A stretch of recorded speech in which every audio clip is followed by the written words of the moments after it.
Hey everyone, I'm Richie Castellano. I've been getting a lot of requests to do a tutorial on how I do my split screen music videos like the Bohemian Rhapsody video and the Abbey Road video. So this is going to be my first tutorial video, so bear with me. Before we get started, I just want to take a moment to thank Rudy Sarzo, who taught me how to do all this stuff in Sony Vegas. I also want to thank the people at Sony for making an incredible program. I use it all the time. I love it. So let's take a look at the finished product first.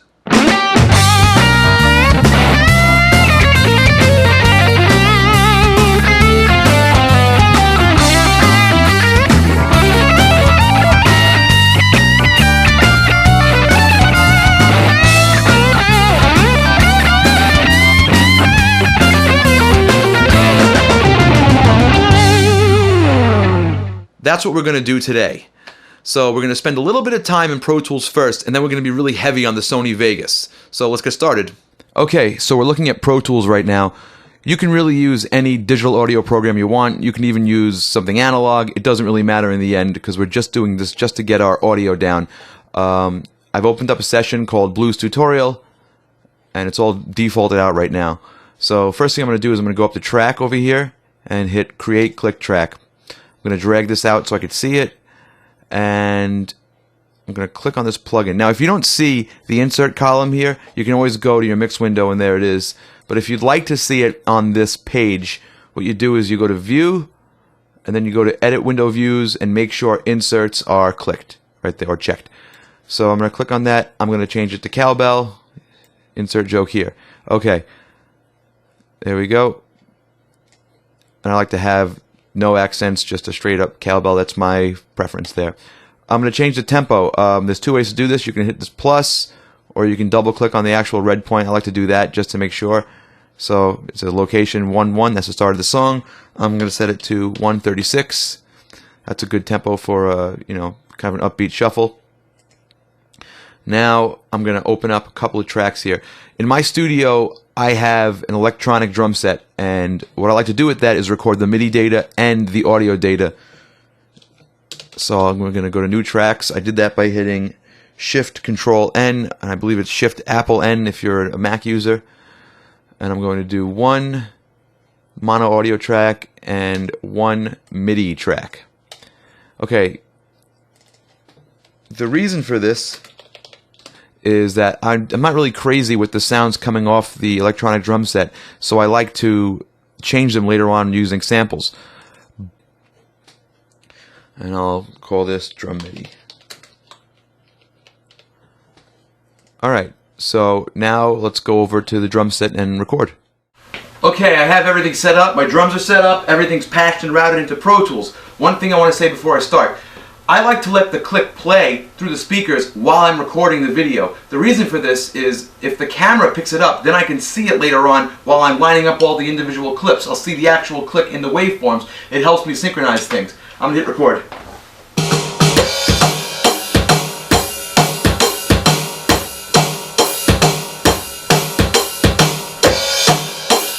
Now our drums are recorded, as you can see. I'm going to get rid of the reference track unless I need it. So I'll hide and make it active. Okay, here's the MIDI track. Now what I'm going to do is I'm going to open up a new stereo aux input. And I'll call this drum samples or whatever you want. And on this track I'm going to insert instrument BFD2. Really you can use whatever drum program you have. Expand is great. You could use Sample Tank, whatever you have. It doesn't make a difference. I have a preset that I made already. Where's this thing? Here. So stereo is already mixed, and I'm going to go and load the key map for the drum set I have. Okay, let's take a listen. Oh, first thing I got to do over here is assign the output to BFD1. Everything's working. Good. Okay, let's do the bass. I'm going to open up a new track. Let's do a mono audio track called bass. Set the input. And we're ready to go.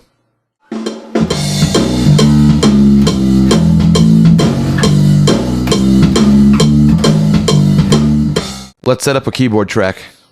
Going to do new track, stereo, instrument track. Let's name this organ. And I'm going to insert instrument DB33. This is Avid's Hammond organ plugin. It's pretty good. What I'm going to do now is a little trick that I learned. I'm going to right click on the Leslie and I'm going to do Learn MIDI CC, and now I'm going to move a slider on my controller, so now I can go from fast to slow on the Leslie. That's a cool trick. Make this a little louder, and let's record it.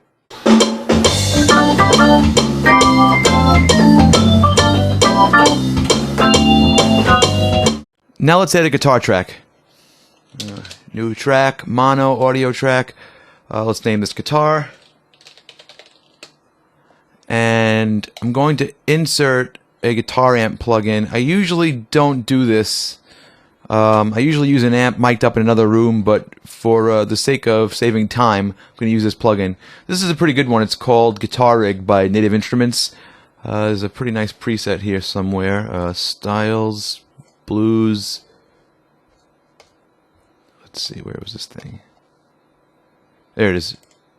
I like this one. Driven Tweed Lead. It's like a tube screamer through some Fender amps. It's pretty cool. Okay, I'll set this up to the right input. And let's do it.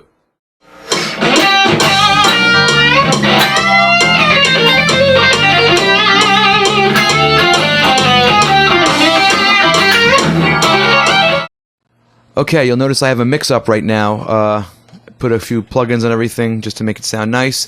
I didn't really do a crazy mix. I don't want to go too in-depth on mixing with this tutorial. So I just gave this a rough mix. No real automation. But there is one thing I'm going to automate, and I want to show that to you. Let's go to the click track. Let's change where it says volume over here to mute. We'll put this on grid mode. And I'll grab the finger tool. Okay, so if we play this from the beginning, we're going to hear all the clicks. Obviously, we don't want to hear the clicks in our final video. So what I'm going to do is I'm going to mute it at measure 2, because I let it play for 4 measures. So we have... Okay, so now the click is done, and then the tune starts.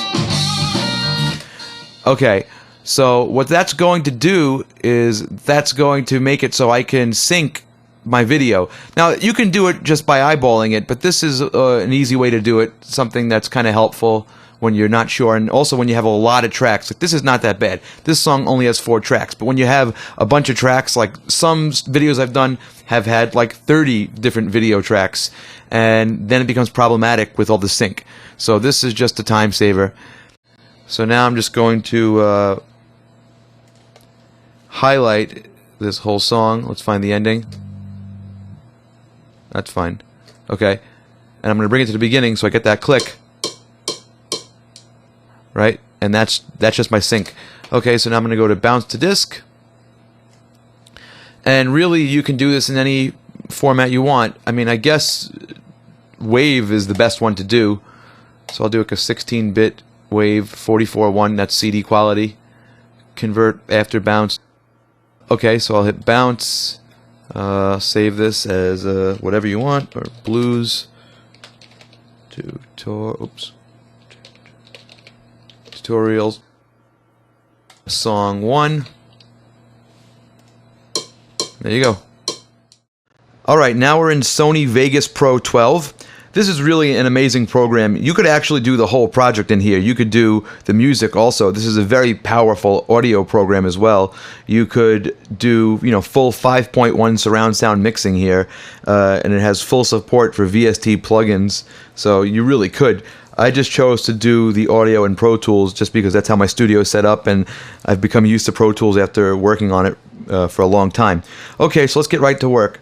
So here is Sony Vegas. We have to import a bunch of stuff. So I'm going to go to File, Import, Media. I got it over here somewhere. Okay, so here are my files.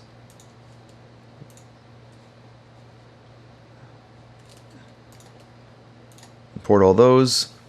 Alright, I guess the first thing I would do is bring in the music. Now here's the mix down, the WAV file we just made. Let's give it a listen. Yep, that's it. And if you see, in the beginning, there are the clicks. So that's going to be a big help to us. I'm actually going to drag this over a little bit because a lot of the video clips are going to be longer than this, and I'm going to need to trim them back, so I don't want to be all the way at the front of the session. 30 seconds should be fine. So now we're going to bring in the drum track. Do you want to set your project video settings? Yes, that's good. I think I did multiple takes here, as you could see. So I'm guessing it's this one. Let me see.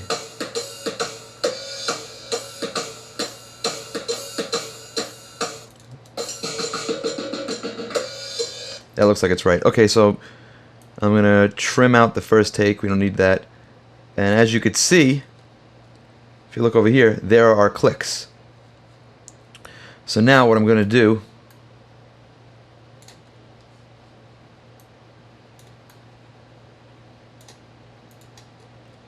is zoom in and try to line them up as best as I can.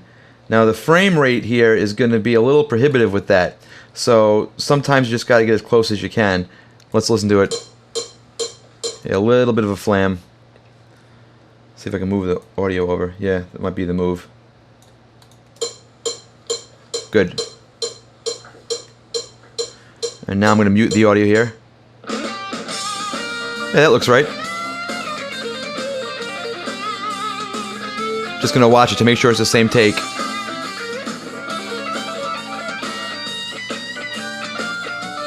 That looks okay.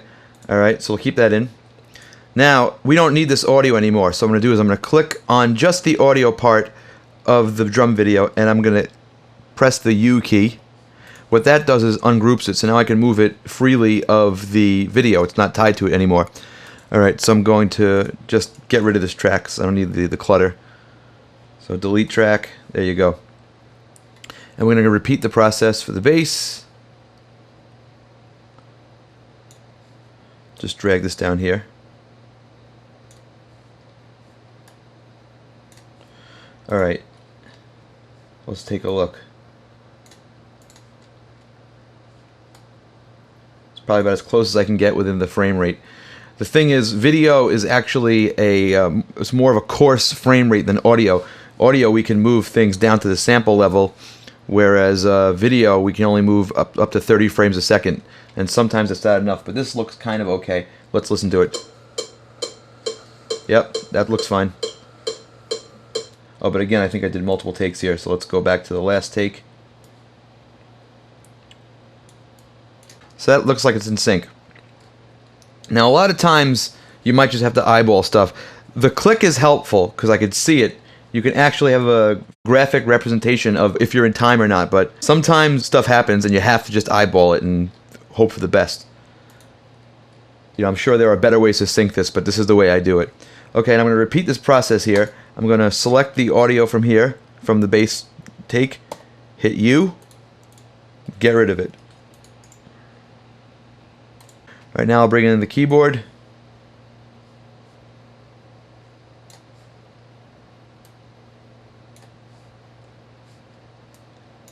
Bring the audio up here too so I can sync it up. Alright, again, I did multiple takes here of the same thing, so I can see that. Just, you know, you could tell by the pauses. Alright. So there's the start of the clicks. Let's line them up.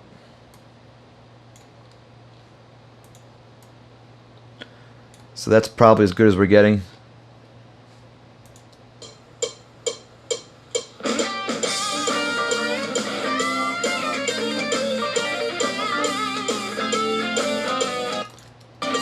That looks pretty good.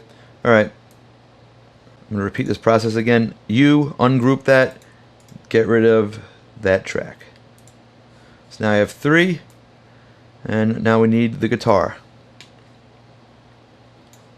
Alright, this one has multiple takes as well, so I'm going to go all the way to the end, because I know the last one was the one I liked. And I'll bring these up. I just held down shift and pressed both tracks. That way you can move both of them. Okay, there is the start, the click.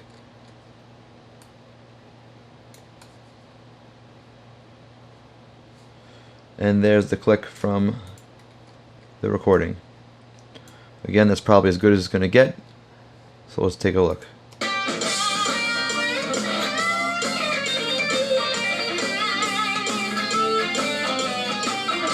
Yep, so that's good. Alright, repeat this process again. U and delete. Alright, so now we're all set. We got all of our takes lined up. And if I hit the solo button, you could see, what's happening. So there's our keyboard. There's our bass. There's our drums. Okay, so we have our 4 instrument tracks all lined up and ready to go. Now the split screen fun begins. To make the split screen effect happen, we're going to use Sony Vegas's internal pan and crop tool. This isn't a third-party plugin or anything. This comes standard with the program, and it's really useful. I believe it also comes with the home edition of the software, which is a little cheaper. I think it has limited tracks, but if you only have a few tracks and you want to do a split screen, you could probably get away with the home edition, but the pro edition is really nice, and I recommend getting that. So first I'm going to mute everything but the drum track. And the mute is this little circle with a line through it over here on the track. Now I'm going to click the pan and crop tool over here. Okay, one thing I want to mention. When you do a pan and crop like this, make sure a couple of things are right first. Over here, the slider, this is the time slider. If you have this button pushed in, this is sync cursor. This will sync up the video that you're working on with the video on the main screen. That's really useful, but it can also lead to some problems because if you do a pan and crop here, that means you're making a keyframe and you're going to animate it. And that's a great feature, but we don't want to do that right now. So if you have this pushed in, make sure you're at the beginning. Even if this isn't pushed in, make sure it's at the beginning. You want this slider to be all the way at the start. Another thing, to make sure we maintain the aspect ratio, we want to have these 2 buttons pushed in. Lock aspect ratio and size about the center. It just makes things easier for this particular kind of effect. Okay, so what I'm going to do is zoom out a little bit, and I did that with my scroll wheel. Now I'm going to drag the corners and pull them out. And as you could see, the video got smaller. Let's put this over here in the bottom right. And I do that just by moving this. Now, if you're not sure what you're doing right now, this box represents the screen. And you're moving the screen around the video clip. So that takes some getting used to because some people are used to moving the video clip around the screen. But this is moving the screen around the clip. So this looks pretty good. Yeah. I don't want to make it too big because I don't like when the video screens actually touch each other. I like the black border. A nice thing about this box is telling you what the size of the screen is. So since I know I have 4 videos, I have to cut this up into quarters, and I could see that this pretty much fills the lower right quadrant of the screen, and that's pretty good. So we'll leave that for now. This is another very important time saver. You're going to save this as a preset. So we'll call this blues lower right. And I'm going to hit the save preset button. And that's good. Now I'm going to go to the next one. So I'm going to unmute our bass track. Hit this button again. Make sure that we're all the way back to the beginning of this clip. I'm going to hit blues lower right. Now I can't see anything right now because it's actually right on top of the other clip. So I'm just going to drag this over. You should be wondering right now, why is the drum track disappearing? Well, that's because they're all starting at different times. So let's fix that problem right now. Let's make everything start at the same time. I'm just going to drag out the beginning. Now, I just want to tell you something about Sony Vegas here. If you put your mouse over the lower part of a video file, that's trim event. If you put it over the top part, that's a fade in. So make sure you're doing trim event. So let's, since the drum part starts late, let's bring it all to the drum part. And maybe I'll squeeze it in a little bit and squeeze the other one in too. So I'll go back here. And you're just making, you know, some kind of symmetrical shape, whatever you like. Although, you know what, maybe I'll leave the middle open so I can put some stuff in there later. Okay, that's what I'll do. So I'll bring them back to the edges. And that's how easy it is. And we're just going to repeat this process for the rest of them. I'm going to unmute keyboard. Click this button. Make sure we're all the way back at the beginning. Blue's lower right. And I'll move this clip. That looks pretty good. Now you can go crazy with this, you know, being very detailed, but you know, I'm just doing kind of like a quick and rough thing here just so you get the idea. So now we'll do the guitar track. Again, blues lower right. I'll move this up.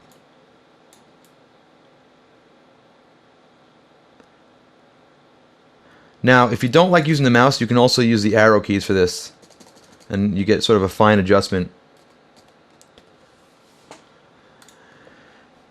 I'd probably want to go back and make all these a little bit bigger because that center space is probably too much, but maybe we'll play with it.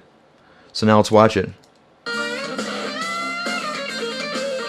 Okay, so now what's happening is that everything is chugging along and lagging like crazy.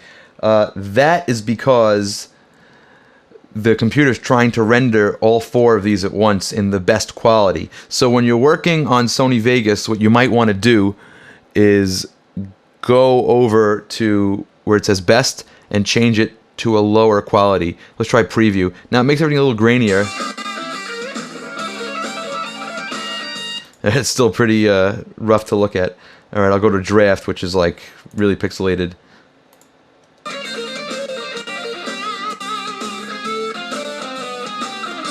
But at least you can kind of see what's going on. Now, if you really need to see the whole full quality thing, we can go back to best, and you could highlight a small area, and you're going to hit Shift B. And what that does is it sort of pre-renders it just so you can watch a small area like a transition. Yeah, and you know it becomes a pain, but this is nice for transitions. So that's it. Let's now we have all the split screens happening. And we could stop there, but there are a few things you can do that are kind of fancy, and I'm going to go into those next. Let's say we want to do some animation, some fly-in, some moving. That's very easy in Vegas, and I'll show you how to do that. What I might do is I like to usually start with one video and then zoom out. So let's do that. Let's take a look at the drums here. Let's see what they're doing in the beginning.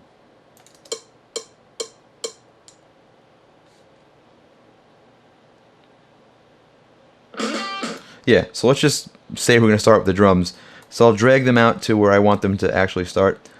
I kind of like running to the drum set. It's pretty funny.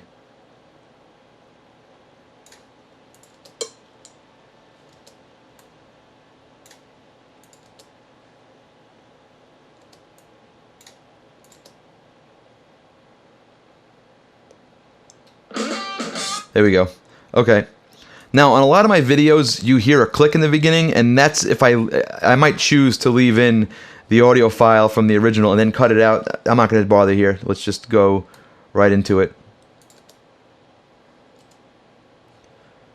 Okay, so what I want to happen here, I'm going to go back to the pan and crop.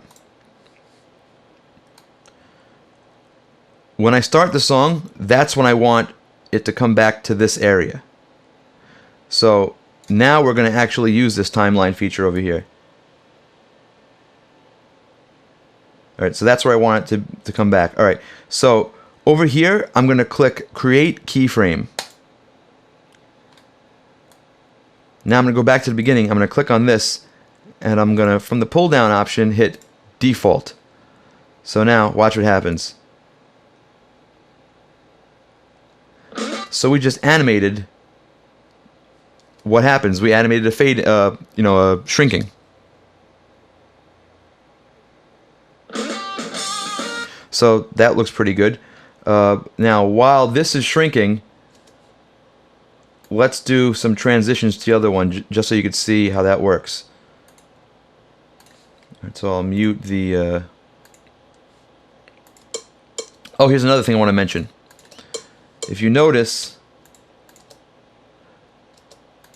while it's shrinking, it's still in the background. Okay, it's very important what order your tracks are in. Whatever track is on top, that's going to be on top. So I'm going to grab this drum track and put it above everything. So now, when it shrinks down, everything is behind it and it looks a little neater.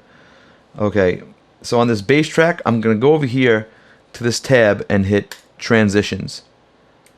And I really like the 3D fly-in. So let me bring this over here to line up. And then I'm going to do the 3D fly-in. And I'm just going to drag it on to the beginning when I get this little plus sign here. And I'm going to let go. I'll leave it on default for now. So, alright, now the computer's having a little trouble. So now I'm going to select this and hit Control B. It's going to render it. Okay.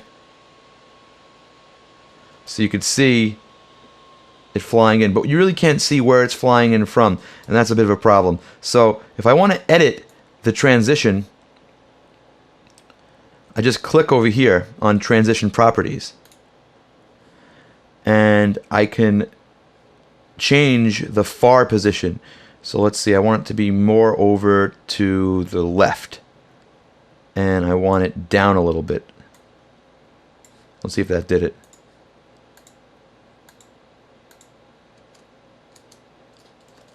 Now I have to hit Shift B again.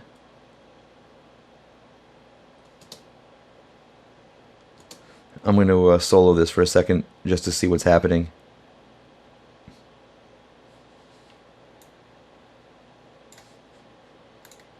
The exclamation point is the solo.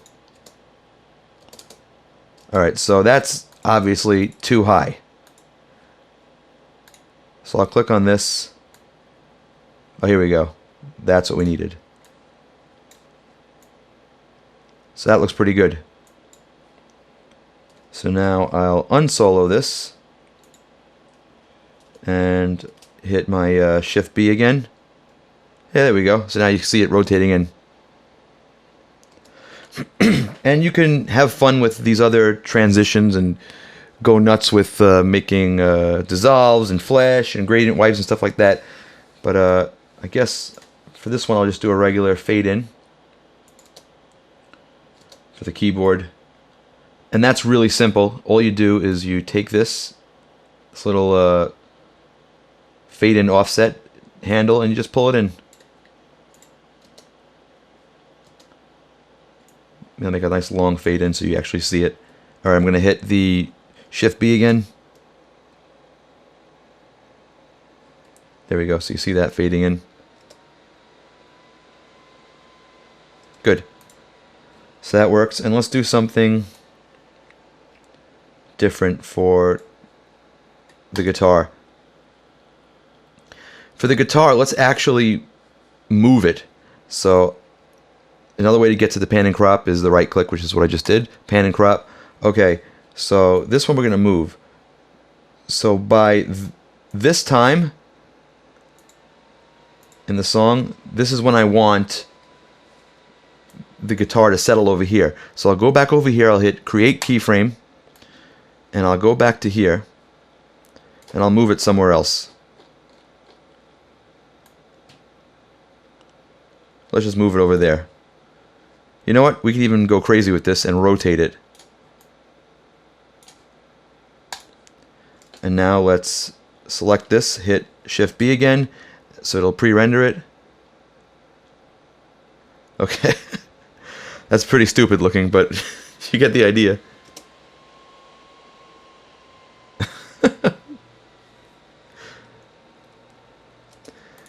You can really go nuts with this. You can make different features. You know, you can make one thing a soloist and draw people's attention to that. Actually, there's a really simple way to do that, and I'm going to show you how to do that right now. We're going to create a new track. So, insert video track, and I'm going to call this one Overlay. Now let's say then one part of the song, let's say that part of the song, the meedly part, I'm going to go over to my guitar track,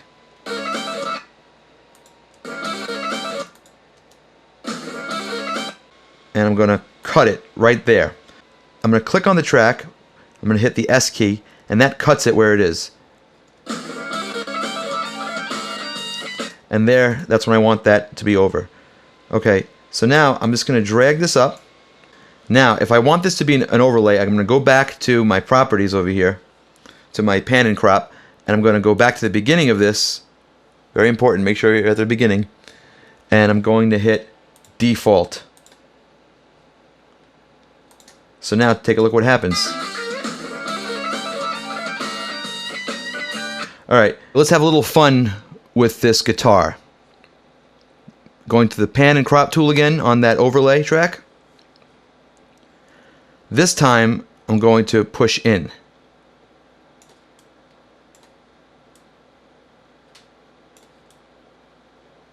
So we'll make this kind of like a close-up.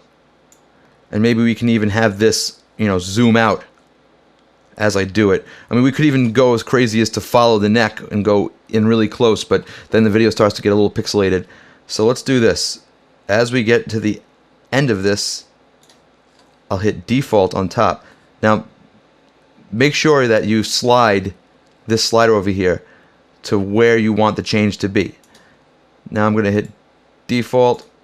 Now look what happens to the size. So it is actually like a zoom out.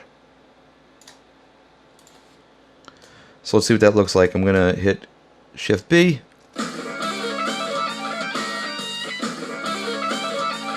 That looks pretty nice. So now let's watch it in context. Hit Shift B again. Here we go. I might even want that to happen a little later. Okay, now watch this. If this happens a little later, guess what happens to our box with the guitar in it? For a split second, it goes away.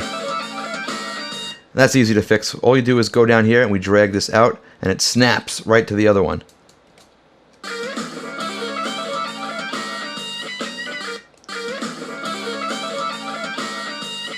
Okay, so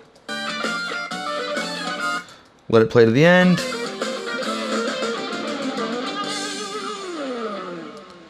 Cool.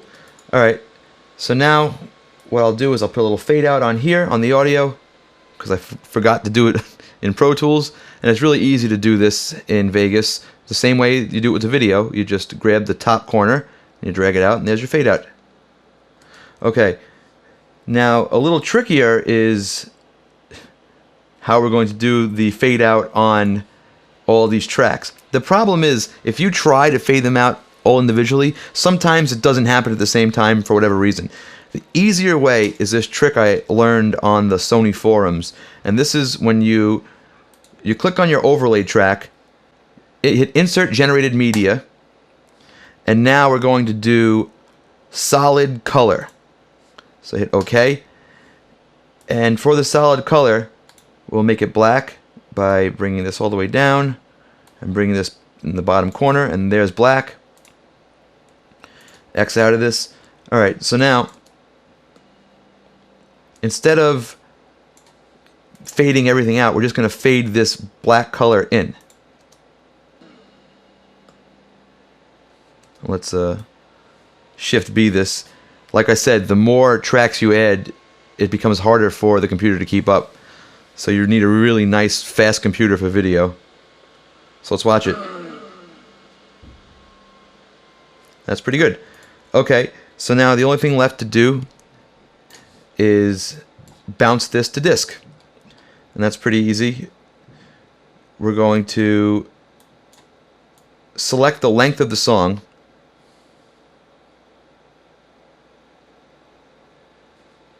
So everything starts there.